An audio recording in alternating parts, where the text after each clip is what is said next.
Just what is the National Rifle Association saying here? They use their media to assassinate real news. They use their schools to teach children that their president is another Hitler. They use their movie stars and singers and comedy shows and award shows to repeat their narrative over and over again. To many, it seemed like a call for violent civil war, or perhaps it was a sign that the NRA was worried about historical trends. It is true that more guns are purchased often during Democrat administrations. Gun sales soared under President Obama. Under President Trump, gun manufacturers have reported large drops in revenue. You have a true friend and champion in the White House. So although that may be so, by and large, a Trump presidency has been bad for business, which may explain the NRA's switch from gun advocacy to far right-wing agitator. But this administration and Congress are potentially good for the NRA's legislative goals. It's already spent more this year than it did in all of 2016 lobbying Congress, some $4.1 million.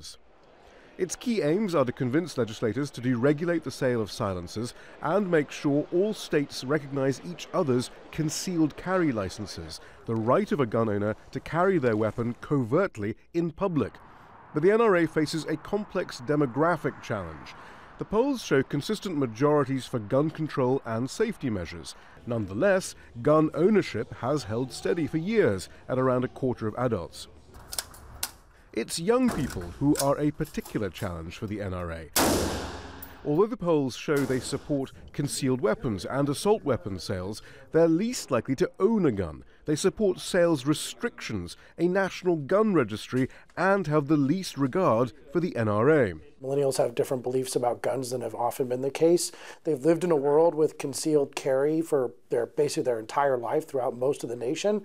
And they also live in a world with a lot of mass shootings, defining guns rather than violence related to the inner cities, as we talked a lot about in the 80s and the early 90s. The NRA, however, appears to have decided its best course is to appeal to the extreme right-wing, nationalistic, and socially conservative impulses of people.